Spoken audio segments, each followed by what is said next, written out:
And of course, this is for grade 10, where we're going to have a look in more detail and in depth the periodic table of elements. Okay, I'm going to start with a nice bright color.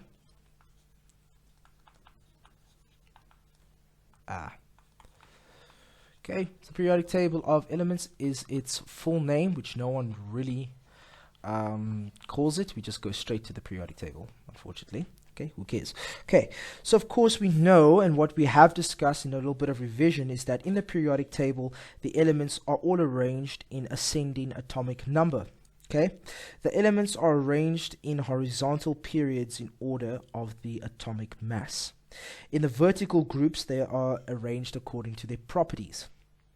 Okay, this is just to obviously indicate that the periodic table has a method in its madness, if I can say it like that. In other words, it's not randomly chucked together. Okay, it is obviously structured in this particular way, and I'm sure a lot of time and effort had to go into it in order to arrange these periodic table of elements. Okay, now we have something that is called a valency. Okay, valency. Okay, now what valency means, just to introduce it, is that the elements in a group of a periodic table, they have the same number of valence electrons. So what does that mean? This means that the elements of a group have similar chemical properties. Okay, so let's get that down quickly. If we have a look at the periodic table of elements, which I have over here, it's nicely color-coded, etc. Long story short,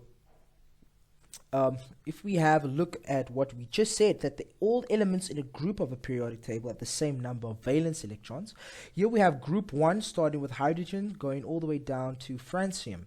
Okay, that means all the elements going down in this group 1 have one valence electron, meaning they have one electron in their outer shell. Okay, that can be used for bonding with another element. We have, for example, here, so in group 13, which is old group 3. Okay, now I must explain this, because here we have group 1 and group 2 as labeled here, but this would not be, group 13 does not mean that these elements here have 13 valence electrons, right? No, they go according to the old group. So 1, 2, old group 3 is 13, old group 4 is 14, meaning that here where boron starts will have 3 valence electrons, and where carbon starts in this group, which is group 14, old group 4, it would have 4 valence electrons, or electrons in their valency. Okay, so that's how it works. And then it goes 3, 2, and 1. Alright, so nitrogen would also have 3, oxygen would have 2, and fluorine would have 1. So all fluorine, chlorine, bromine, iodine are all examples of halogens. They would only have 1 electron in their outer shell. And nitrogen and oxygen, nitrogen being 3, oxygen being 2. Something else that's worth mentioning under valency is that elements in the same group will lose or gain the same number of valence electrons to have stable noble gas structure. Alright, so in other words, it will lose. If it has 1 to lose, it will lose 1. If it has 1 to gain, it will gain 1. That was just worth mentioning. When an atom of an element loses or it gains an electron, it becomes electrically charged. Okay, that's very important. Okay, when an atom, right, loses or gains, alright, loses or gains an electrons, or gains an electron or electrons, it becomes electrically charged, and we will learn more about this type of electrically charged notion in physical science in grade 10 as well as grade 11. Okay, that's an E for when. Okay, now when it's electrically charged, all right, that atom, okay, and let me just get rid of this dot here, that atom would be called an ion, right? An ion. Okay, not iron, an ion, Alright? Now, there's two different names. Okay? One, when it loses. Alright? So loses electrons. That atom will be known as it will become positive because electrons are negative. So if it loses electron, it loses negativity. If you, as a person, you get rid of your negativity, you become less negative. What do you become? You become more positive person. All right. Same thing here. If a certain atom loses its electrons, it loses the negativity, becomes more positive. So it's called cations. Okay, which is positive ions. If a substance or an atom, if they gain electron, okay, they have a different name. Okay, they become more negative. They get more negative ions. Okay, they're called anions. Okay, which is negative ions. Almost like the Decepticons and the Autobots from Transformers. Okay, I'm sure we can distinguish if we had to talk about them in chemistry, which would be which. Like I mentioned, valence electrons of the metals, they are removed during a chemical reaction, and the metals will form cations. Okay, so metals, okay, they form cations. Okay, why? Because they have lost electrons. Okay, they've gotten rid of their negativity. And usually the symbol for electrons would be like this, E with a negative on top of it. Alright? But in general, non-metals, okay? Wait, I messed it up. Non-metals, okay, they tend to gain electrons. So they're not the losers of electrons, but they're gainers. Alright? And when you gain electrons, you form anions. Alright? In ionic compounds. Okay. Now let's have a look at the periods. Okay, we looked at the periodic trends. Let's have a look at the periods. I was going to write the periods, but it doesn't matter. The periods. Okay. Now, something about the period is that if we look at the period in which an element is found in the periodic table, it gives us the number of the unfilled energy level. Okay? So if the unfilled energy level of an element in period 1 is energy level 1, so we have n is equal to 1. And what would that be here? Well, that would be hydrogen. Okay? The unfilled energy level of an element in period 2 is energy level 2 when n equals 2. Alright, and so on and so forth. As we see, okay, the zoom just went out, but as we see over here, alright, with helium. Okay, so every unfilled energy of an element, for example, in period 1, sorry, I messed that up, in period 1, so I have no idea why the zoom is going out, guys, but I'll zoom in every time. Period 1 would be across here. Okay, so even though helium is second in the periodic table, period 1 is still hydrogen and helium, right? It only has energy level 1, n equals 1. Right, but if we have a look here in period 2, from lithium all the way through to neon, alright, it's period 2, the unfilled energy level of an element in period 2 would be energy level 2. And as we go all the way down here from francium, alright, all the way through to the last element of period 7, there'll be 7 unfilled energy levels. N equals 7, all the way down. That's how the periods work. But if we have a look at the groups,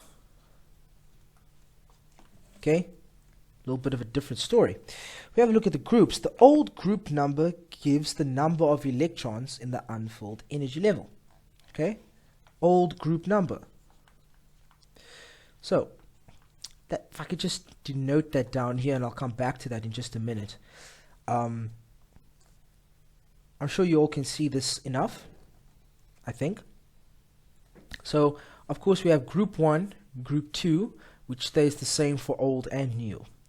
But if you have a look at group 13 is old group 3. Group 14 is old group 4. Group 5 is old group 5 and all the way through. Okay, so it used to go 1, 2, 3, 4, 5, 6, 7, and obviously that'll be group 8. Okay, it's not like that anymore, of course. They've changed it. Okay, so the old group numbers, which I mentioned now earlier on, okay, would equal basically the number of electrons in the unfilled outer energy level. Okay, or the number of valence electrons. So if we have an example, which I'll go back to the periodic table for, if we have another example, all the elements in old group 1 have 1 valence electron. So from hydrogen all the way through to francium would have 1 valence electron. Okay, and group 2 would have 2. All right, and all the elements in old group 7, all right, have 7 valence electrons, so on and so forth. Okay, we just keep on going. Okay, does that make sense to everybody? Okay, so the old group numbers basically define the valence electrons, or the electrons in the outer shell.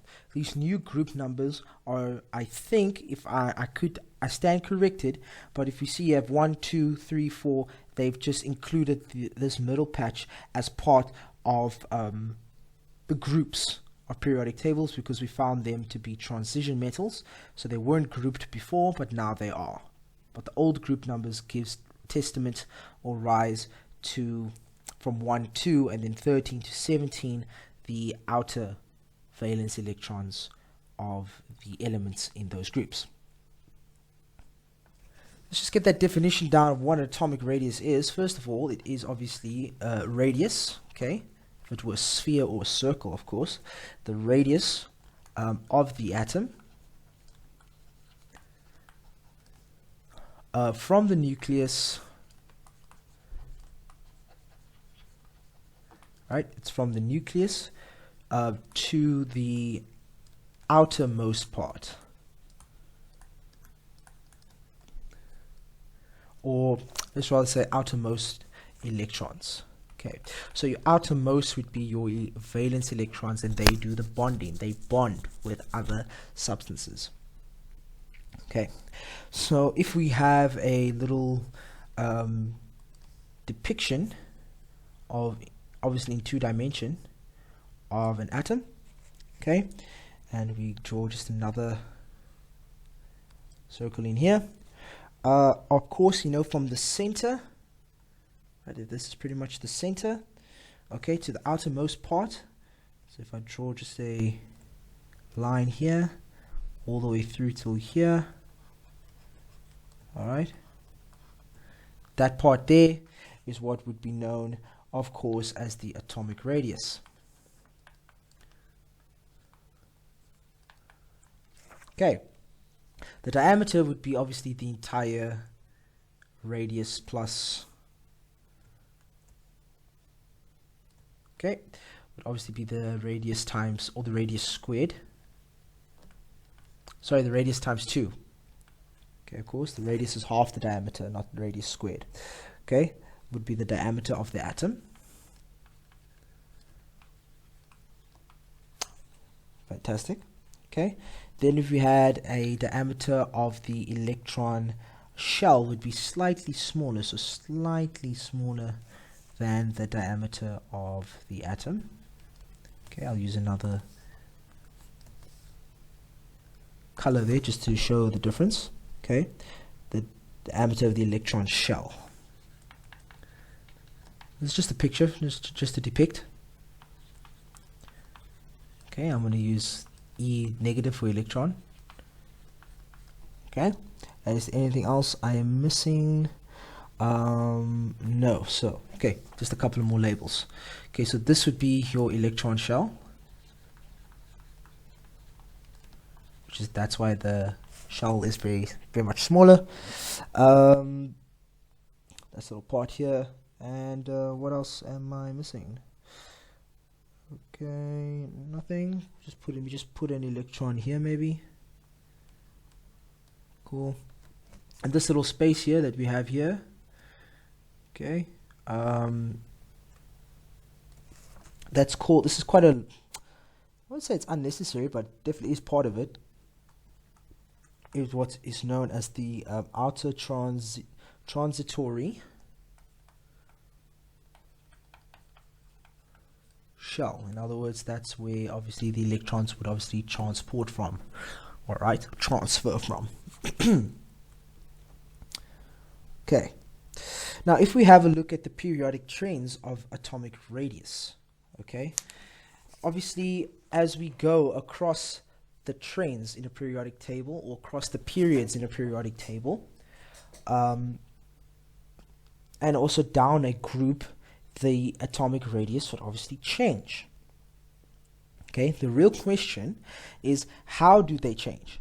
Okay, which is quite basic. Okay, so we're going to take down just the main parts, of course, of how do they change. Okay, if we go across, okay, and there's only one way you can go across, you can only go across the periods. Okay, so if I go across the period, okay, I know that the atomic radius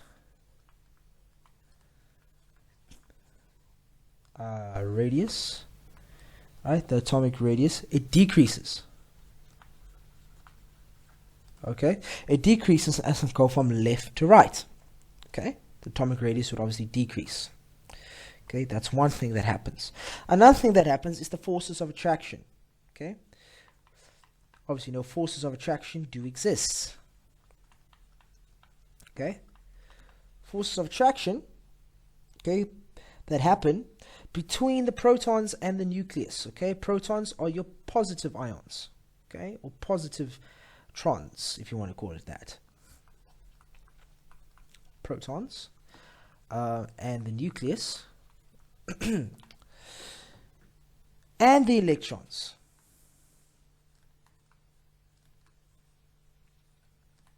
Right, and the electrons, they become increasingly stronger. So they become stronger as we go from left to right. Because if you go from left to right, not only does the number of protons increases, but so does the number of electrons increase. Okay, so they become stronger as we go across, even though the atomic radius decreases. Okay, the increased forces of attraction between the electrons, or the force of attraction, they cause the electrons to be pulled together. Okay, so these forces of attraction, okay, what they do, they pull the electrons closer together. Where do they pull them closer to? The nucleus. Okay, if they get pulled closer to the nucleus, that invokes a decrease in atomic radius. Okay, so as we go from left to right, the atomic radius decreases. Why? Because the forces of attraction as we go across left to right increases, all right, becomes stronger, pulling the protons, nucleus, and electrons together. So electrons being pulled together closer to the nucleus means that the atomic radius does decrease, because the forces of attraction increases from element to element as we go across the period. Hope that makes sense. Okay, that's how it works when you go across. But now what happens when you go down a group? Okay, so let's do another color. Let's go down. Okay, you can only go down in a group, right? You can't go down in a period. Okay, then you go down a group. Okay, each atom down a group has an extra energy level. Okay, so as we go down a group, we know that each atom has an extra energy level, which in turn also means that electrons are further away from the nucleus as we go down. Okay, so that means as we go down, each element has an extra energy level. Has an extra energy level. Okay, electrons further away, which I just mentioned. I just have to summarize because I know you're all writing down too many things. Okay, further away from the nucleus.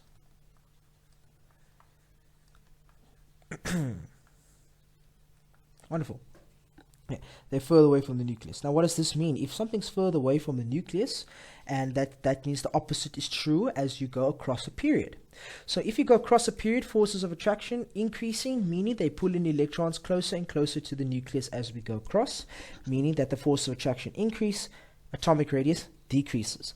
Now, as we're going down a group, meaning that as we go down that group, the electrons or the forces of attraction are not that strong because there's an extra energy level. Electrons are moving further away from the nucleus. Okay, so that means for the forces of attraction between the protons in the nucleus and in the electrons, that they are weaker, meaning that the atomic radius would increase. Right? So there's an increase in atomic radius as we go down the groups. Alright, there's an increase in the atomic radius as we go down the groups, and there is a decrease as we go across in the periods. Okay, that's how atomic radius works with the periodic table. The next part is looking at what is called ionization energy. Okay, so this just to give another introduction to ionization energy. Okay, it's the energy required, okay, because it is energy, of course. So it's now the energy that is required, all right, to remove, not to move. All right, you will find what that topic is called in physics in grade 12. It's the energy that is required to remove electrons. Let me see, where did I lose my place here? Remove electrons from an element.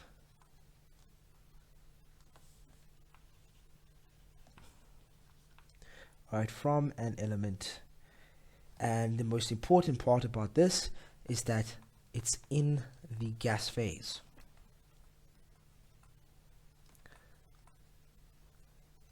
Okay, it's in the gas phase.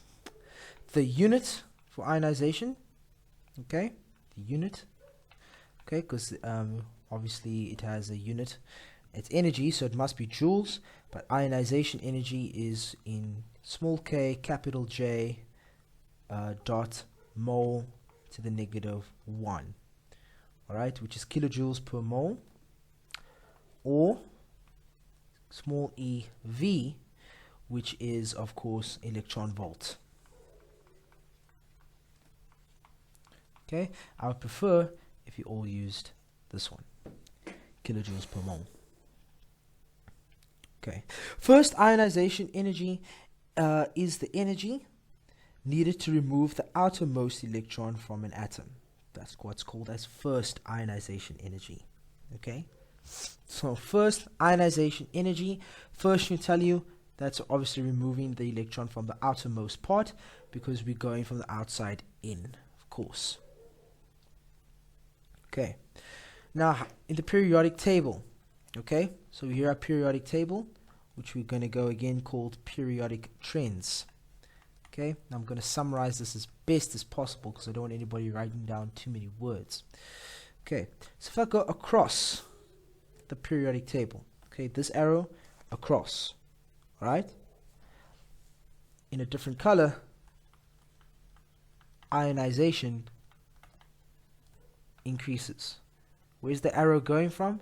It's going from left to right. So across on the periodic table, I'm going from left to right. That means the ionization is increasing, or the ionization energy is increasing across a period. All right? Across a period. You can only go across a period. And why is that so? It's because, just like with atomic radius, okay, if we move from left to right in a period, there is an increasing attraction between the outer electrons and the protons in the nucleus. Okay? The reason why that is the case, because we know the forces of attraction are pulling them closer. So if atomic radius is decreasing, ionization energy is increasing. Okay? So atomic radius decreasing as you go across a period equals increasing ionization energy. Okay, the greater the attraction that is between the proton's nucleus and electrons, the more energy is required to move or remove the electrons. So the ionization has to increase, or it must be higher. Okay, that's as you're going across. Okay, that's the most important thing. Oh, sorry, I was very rude. Everybody get that down? Something that I must just mention is this is the first one. The first ionization energy. First. Okay? Not the second. There is a second. That's first. The next part, of course, is what happens if you go down a group. Right? You can only go down like this. You can go down, of course, and you can go up. Okay, down or up a group. Ionization decreases, all right, from top to bottom.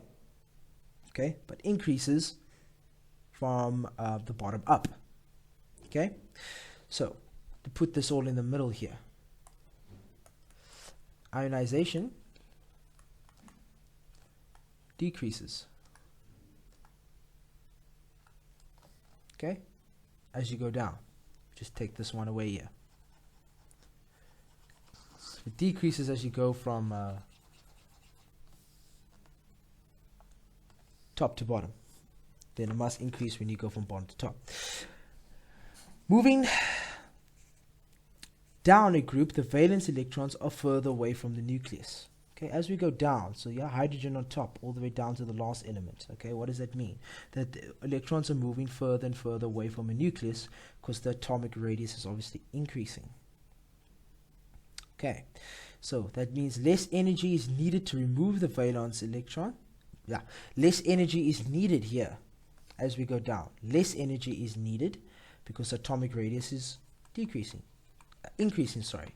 So atomic radius decides to increase. All right.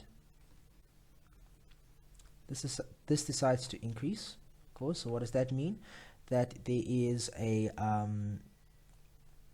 what's the word I'm looking for now? Less energy. Okay, there's less energy that is required to now remove the electrons, or remove the valence electrons.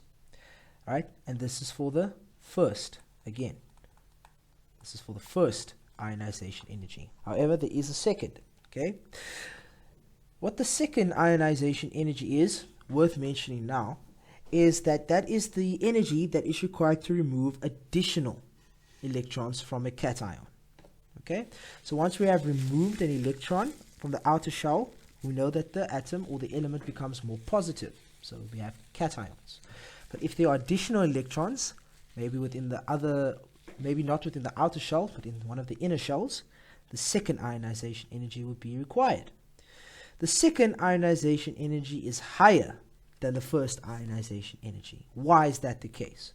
Second ionization energy is higher than the first because more energy would be needed to remove an electron from a cation than from a neutral atom. So more energy is going to be needed to overcome the outer shell to go into one of the inner shells to try and remove an electron that is closer to the nucleus.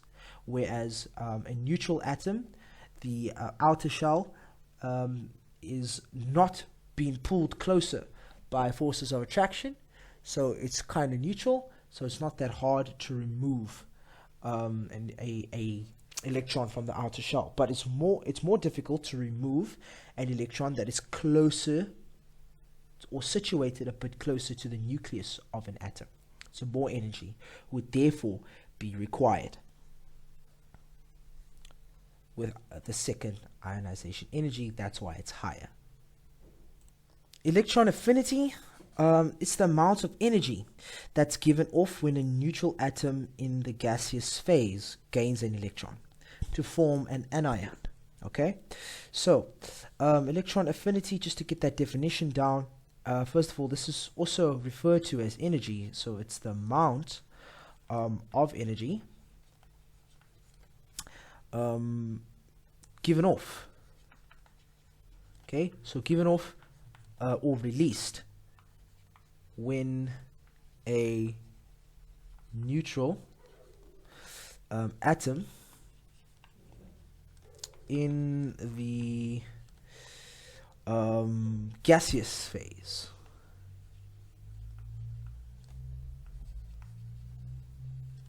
gains an electron.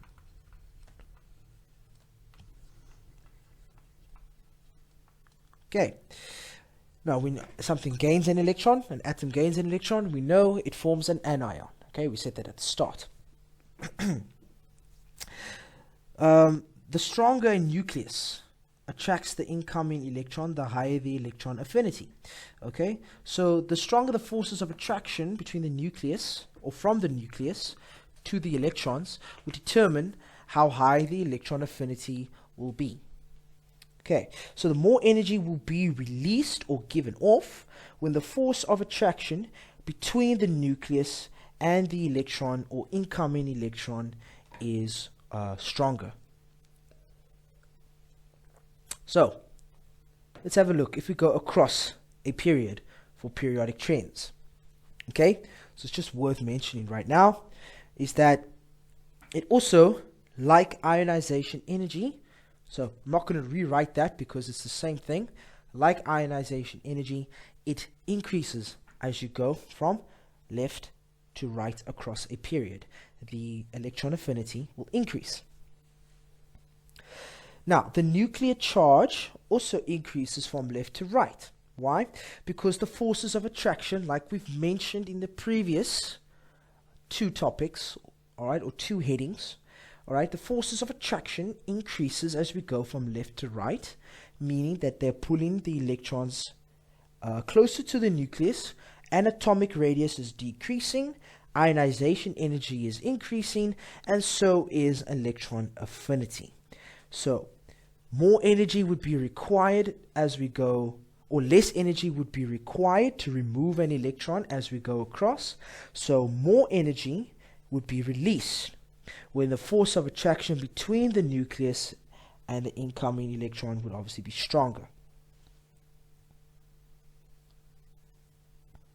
As we go down the group, like ionization energy, it decreases from top to bottom in a group, because the distance between the nucleus and the incoming electron increases. So what does that also mean? Like we have looked at previously, the atomic radius is also increasing as you go down a group. As you go down a group, the atomic radius increases, all right, because the number of energy levels also increases, right? Now, if the distance between the electron and the nucleus is greater, there will be weaker forces of attraction between the positive nucleus and the negative electrons. All right? Therefore, less energy would be given off. So the amount of energy that would be given off decreases.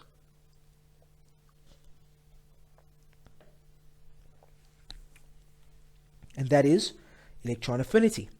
So all these things are working hand in hand with each other. All right? Whether it's ionization energy, whether it is atomic radius, whether it is valency, right? They're all increasing. They're all working with each other. And the last thing I have time to go through is electron negativity, all right? And what it is. Alright, let's just get that heading down about electron negativity.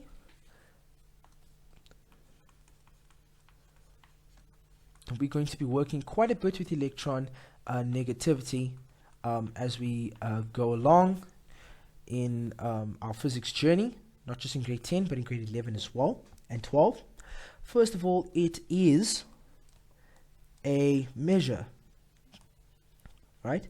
It is a measure of the ability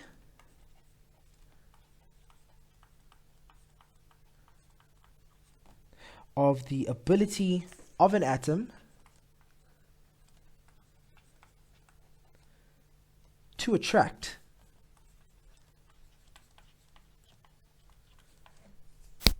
electrons to itself.